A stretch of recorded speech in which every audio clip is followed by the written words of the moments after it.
You want to talk about Kevin Smith? I'll fucking tell you about Kevin Smith. This is his filmography that we're going to go over. Now, I own most of his movies on Blu-ray. There's a few I still own on DVD, but I own all of his films in some sense. I even own his stand-up specials.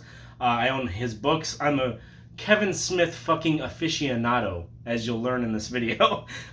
He is one of my favorite filmmakers, second probably only to Quentin Tarantino. I love Kevin Smith because of how he started, and we'll start there with Clerks, right? So, before Clerks, let's go even further back in time. He was in film school, and he made a documentary called Mayday, The Crumbling of a Documentary, and it was a documentary about how his attempt to make a documentary failed. And the professors liked it, the classmates liked it, all that kind of stuff. Thought it was really funny. And that's where he met his producer, Scott Mosier, and they've worked together on pretty much everything since.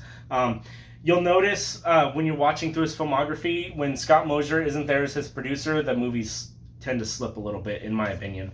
Because I think that Kevin Smith and Scott Mosier, they are just like a really good combination together. They know exactly what to do together. So yeah, he makes that documentary. They get out of film school, and he ends up working as a convenience boy at a Quick Stop. And while he's there, he writes the script for Clerks. And he got some of his friends, some people who want to be actors, and they made a movie. And that, to me, is what's so cool about Kevin Smith, is the fact that he had an idea, he wrote a script, and with his friends, and filming at a convenience store, he made a movie for like $50,000. And so it puts it, it's kind of like the way horror fans feel about Evil Dead. After you see something like that, and you're a huge movie nerd, you're like, okay, what's my excuse? Like, why am I not making a movie if Kevin Smith made a movie? If Sam Raimi made a movie? So that's the core of why I love Kevin Smith. And I also think he's fucking hilarious. But yeah, Clerks, great movie. Filmed in black and white on the cheapest, shittiest cameras. This Blu-ray is like the antithesis to Blu-rays in a way. It's fucking so grainy. It's black and white. It has no reason to be on Blu-ray, but goddamn it exists, and I have it. But yeah, Clerks, great stuff. I would say it's like top 3 Kevin Smith movies for me. I kind of made a special edition out of this Clerks Blu-ray. It's got the black case, the white here, black and white. Got the Blu-ray, and then you got 2 of the discs are the Clerks animated series. This is like a stacker case. I actually repurposed this from my Star Wars Force Awakens because I like Clerks better than Star Wars. Stick that up your ass, Star Wars fans. But fun fact about the Clerks animated series, I don't love it that much. Another fun fact is that it was originally supposed to be a like a live action pilot, and Jim Brewer was going to play Randall. Jim Brewer is the funny guy from Half Baked that's not Dave Chappelle, but he's also really funny. He's the guy with the weird eyes. He's great.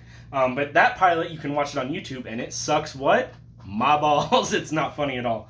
But a couple little more fun facts about Clerks that I have to talk about is the fact that they had to film this movie at night because it was after the Quick Stop closed. It was the only way to do it. So that's why there's that little gag in the beginning where he goes to open the shutters and the shutters are closed, and they say, oh, we gummed the locks, or somebody gummed the locks. That's only written into the script so that they could film at night and still pass it off as day with the shutters being closed. Also, there's that sign that says, I assure you we're open, all that kind of stuff. And then, and that's, just to let people know, like, hey, we're open even though the shutters are closed. So knowing stuff like that makes this movie cooler to watch because it makes it feel even more like Rogue and Renegade, that this movie got made. So he made Clerks, and he got it on a couple screens, and he attended a bunch of the premieres, and he said there was literally 1 to 2 people in each audience. Barely anybody saw this movie, but this one guy, this one critic from this one newspaper happened to be there.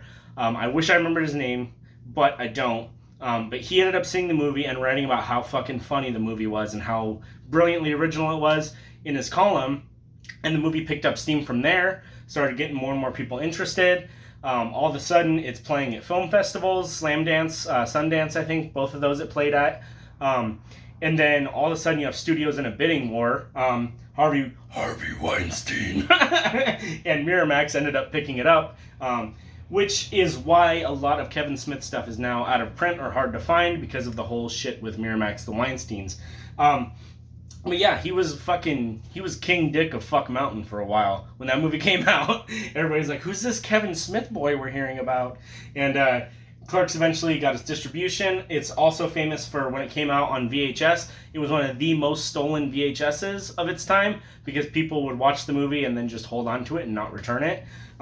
Huge cult classic. Lots of people love Clerks. Lots of people have seen it. If you have not, I would highly recommend it. Just be warned that it's super vulgar.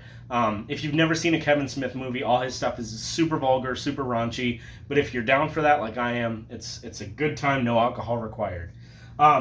So, the success of Clerks. Studios are in bidding wars. Universal says, hey, Kevo, get the fuck over here. Let's make us a movie. And they did. And they made Mallrats.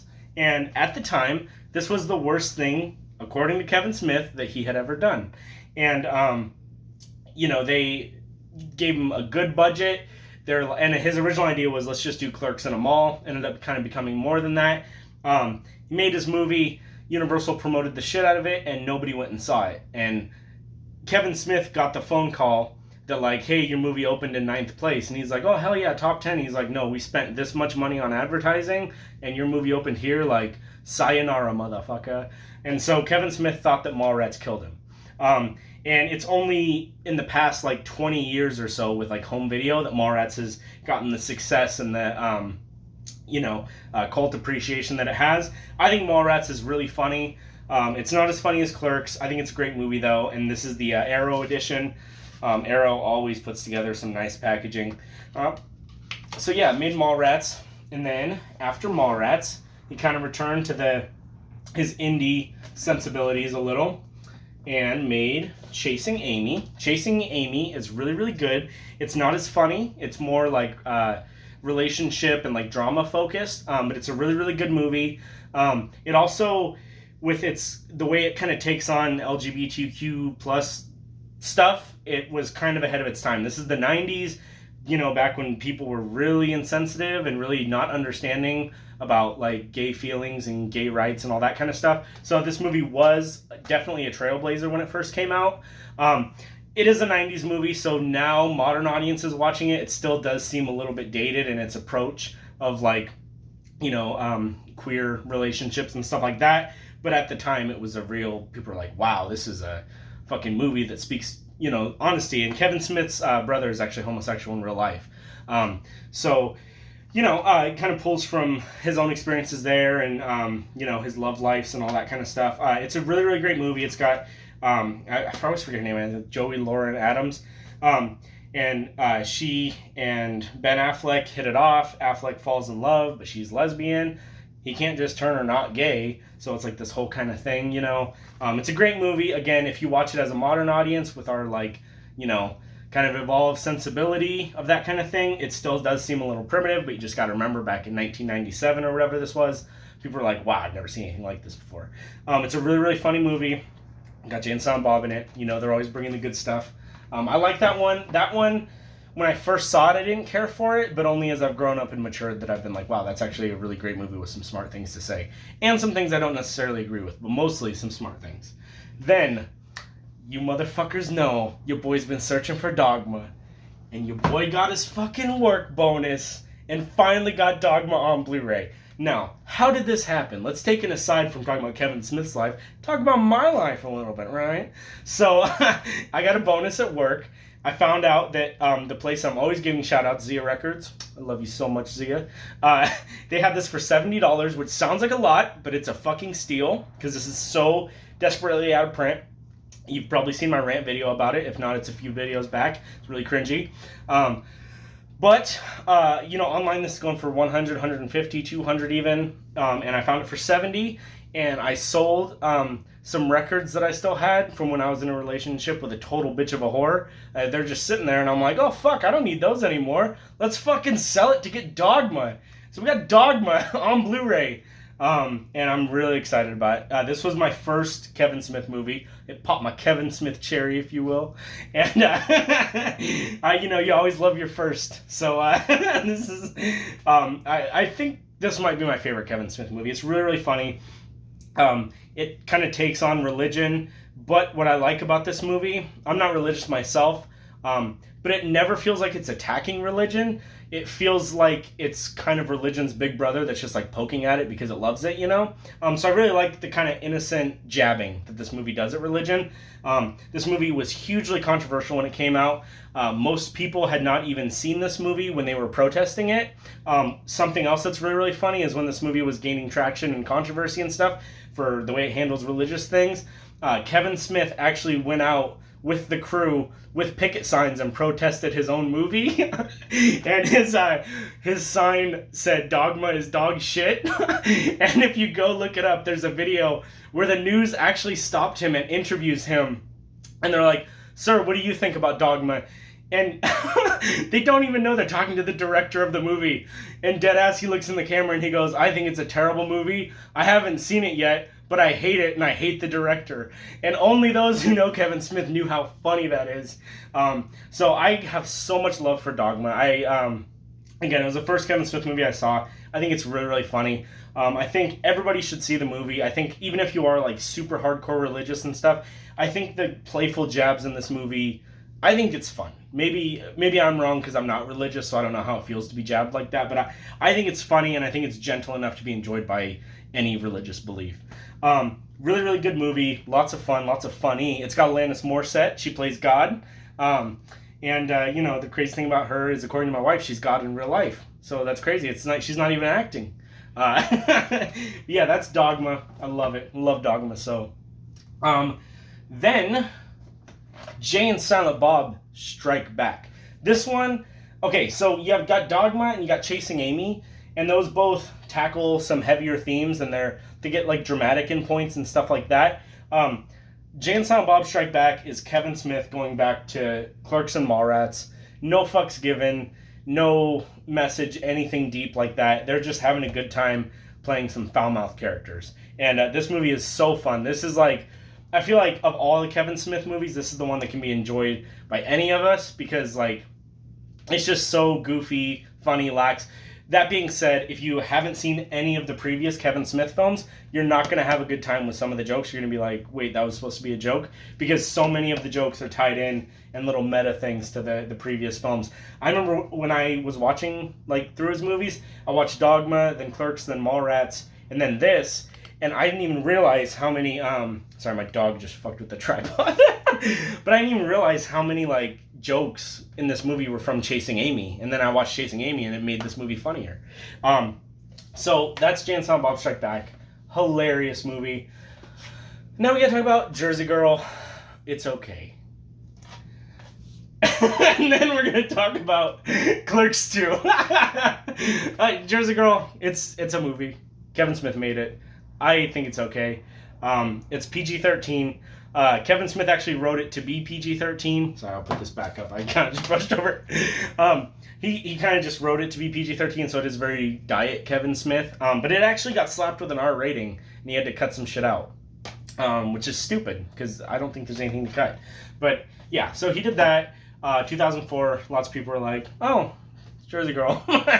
And so he went back to doing Clerks. We all love Clerks, right? And he did Clerks 2. Here's the thing about Clerks 2. I think Clerks 2 is hilarious. I think it has so many great moments. But unfortunately, in my opinion, Clerks 2 is dragged a little bit down by like 20 minutes of extended dialogue scenes between Dante and Rosario Dawson. And everybody who watches Clerks, we all know, even though he's the protagonist, Dante is the least interesting character. Rosario Dawson, I'm sorry, Rosario, if you're watching this. I think you did great as Ahsoka in Star Wars. But here, not a good actress, my friend.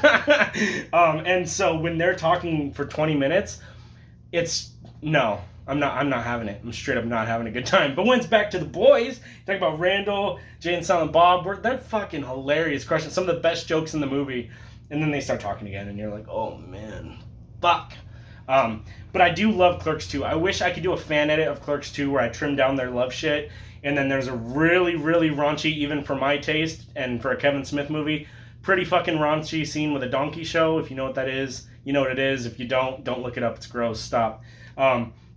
It's way too long. It shouldn't be in the movie. It's funny as a passing gag, but when it actually, like, they try to keep it going and keep it funny. It's like, okay, well, this is just kind of gross.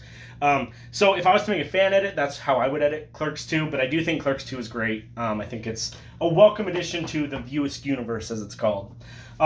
So my boy Kevo takes a break from the Viewist universe, decides to write a funny little script, Zack and Miri Make a Porno. He thought Seth Rogen was hilarious in the Judd Apatow produced movies and directed, I guess he directed some of those, like 40-Year-Old Virgin and stuff.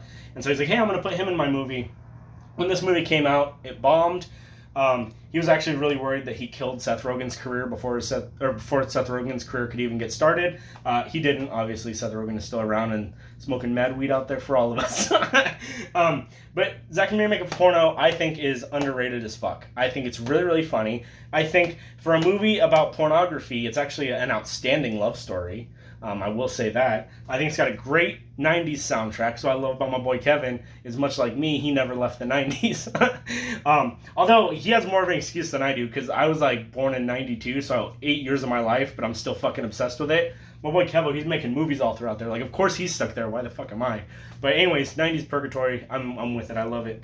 Zack and Miri Make a Porno, really, really funny. Again, really raunchy. Don't let your moms watch this movie. Don't watch it with your moms. I've talked about that in a previous video. But I think it's really, really funny. And it is a genuinely good love story. It's got a lot of heart. And I think that that's the most important thing in comedy, is that balance of heart and humor. Then after that, much like Jersey Girl, Kevin, boy, cop out. I think it's funny. I think there's some lines that are funny. But as a Kevin Smith movie, this is rough. This is probably, I'll get to his roughest movie, but this is like number 2 roughest.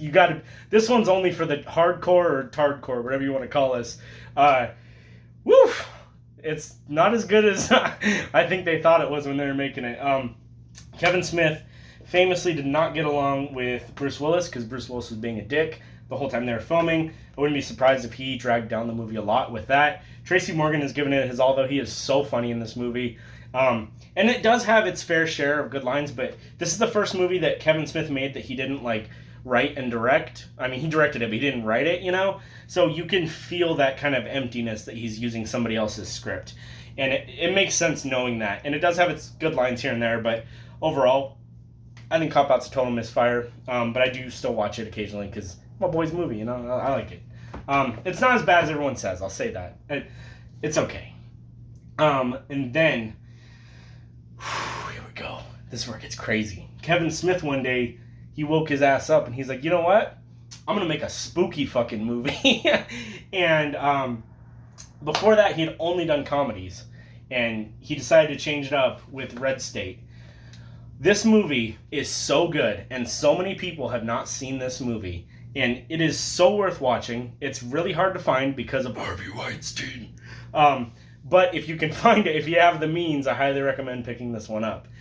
It's really, really good. It's half horror movie, half action movie, and but neither part sinks the other. This kind of takes on the Westboro Baptist Church and their kind of hatred and stuff like that. And I think this movie is so good, with a lot of really interesting things to say. Even my boy Quentin Tarantino says he fucking loves this movie. And you know what, Quentin? I do too. Red State is awesome. Red State is really, really, it gets under your skin. The first half is really well done, really creepy. I'm telling you, if you put this movie on and you didn't tell me that it was an unlikely film from that Kevin Smith, I would not know that Kevin Smith did this. It's that good. Well, it's that good. That made me sound like I'm shitting on him, but it doesn't feel like a Kevin Smith movie. It's hardcore and intense. And also, as with Dogma, the Westboro Baptist people were out protesting this movie. So what did my boy Kevin do? He joined them. And he helped them protest Red State. There's a great documentary called Kevin Smith Goes to Hell, where he talks about the making of Red State and the protests and all that kind of stuff with the Westboro Baptist Church. Again, his brother is homosexual, and so there's you can find pictures of when they were protesting with the Westboro Baptist people. At one point, Kevin Smith's brother pulls out a sign that says, "Dick tastes good." Or I fucked up. They weren't protesting with the Westboro Baptists. They were protesting like alongside, but saying like fuck you guys, essentially. Don't get it twisted. They weren't spreading anti whatever shit like the Westboro Baptists. They're protesting with them, but it's funny. Dick tastes good. That's hilarious. I don't know you, Kevin Smith brother, but that is really funny. Okay, so Kevin Smith has a podcast, right? And on this podcast, they talked about this fake like Craigslist article where this guy was offering a free room. All you got to do is just dress like a walrus a couple days a month. And they weren't sure if it was real or if it was fake. And I remember I was listening to this episode the day it came out. Used to be obsessed with listening to Smodcast. And they ended up on the episode coming up with the plot for this movie.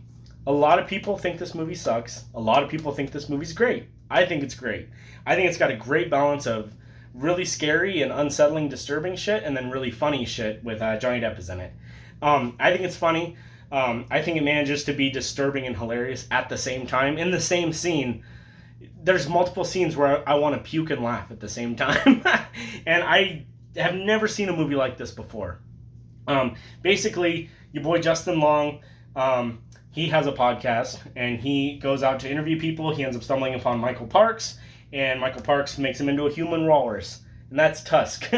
And if that sounds like your cup of tea, fucking let's get the tea and watch this, boys. This is a great movie. I love Tusk. I think it's the kind of movie you see once in a lifetime. What other movie is a human walrus film? You don't get that anywhere else. And it's not like too disturbing like the Human Centipede films or anything like that, where it's like over the top, hard to watch and stuff. This man just to be, disturbing and digestible and funny. All that. Great film. If you don't like Tusk, we need to have a talk, you and me. Okay, Kevin, let's talk. This is, you make it so hard to defend your career when you release stuff like this. This is the Kevin Smith movie that I come the closest to hating out of all of his movies. That being said, I still kind of love it. It's fun. It's really stupid. It's bad. This is a bad movie, and it's really hard to be talking about Kevin Smith movies and be the one guy being like, it wasn't that bad. It's so, wow. I don't know. It's really out of touch. I feel like I'm so sorry, Kevin, but I don't feel like your daughter or Johnny Depp's daughter are the best actresses. And they do kind of sink the movie for me. That being said, it's Kevin Smith, and I will say always that Kevin Smith's movies manage to always pull off so much heart and so much of whatever else he's going for, whether it's horror or comedy or anything like that. You can always feel his heart in the movie. And with him casting his daughter and having her work at a convenience store, it's kind of like a Clerks callback, and there's that whole like father-daughter kind of thing. So it still does have enough heart to where it's not just your average fuck this movie kind of stupid B movie. But of all of his films, this is, I would say, the rock bottom. I think, Kevin, if you make anything worse than this, we're going to have a real hard time, you and I. But luckily, he followed that up with his latest film, Jay and Silent Bob Reboot. When all else fails, when your last three movies have people like, what? You bring the boys back. And this movie is so funny. It's just like the first Jay and Silent Bob Strike Back, where it's very meta. It calls back to previous Kevin Smith movies. It's kind of like with this movie and the first one, it's almost like a celebration of the fans and the fandom of his movies. So definitely don't watch either of the Jay and Silent Bob movies as your first Kevin Smith movie, because so much of it is going to just fly right by your head. But I think this is a great movie. I don't think it comes close to Chapter 1, if you will, of the Tusk universe. But, if this is like Chapter 2, because I've heard he's making like Mallrats 2 and probably not Dogma 2 because of Harvey. But, he's making sequels to his other movies, so this is maybe like Chapter 2 of the Tusk universe. I'm there for it. Not all the jokes land, but enough do to where I think it's really funny, and it's a worthy addition to the Kevin Smith movies that we all know and love, the ones with Jay and Silent Bob. I actually saw this in a stand-up venue, and Jason Mewes and Kevin Smith were there to do a Q&A after the movie and then to introduce the movie. So that was really like a full circle moment for me, because I've always been such a huge fan. I've read his books, I've watched every documentary he's released, I've watched every stand-up special. I have all those. Sorry, I'm stepping out of frame for a second.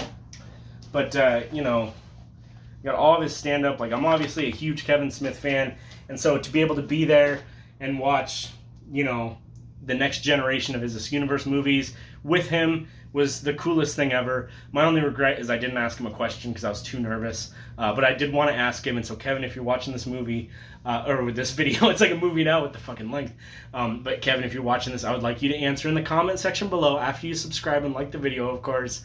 Are you still gonna make the Moose Jaws movie? Because he was talking about making a movie about a killer moose for a long time called Moose Jaws, and I would still really like to see Moose Jaws. But yeah, that's Kevin Smith's filmography. It's probably my fucking longest filmography, just because, you know, I get really down and nerdy about this shit. But I hope you guys like it. Hope you subscribe. All that shit. So yeah, have a good night.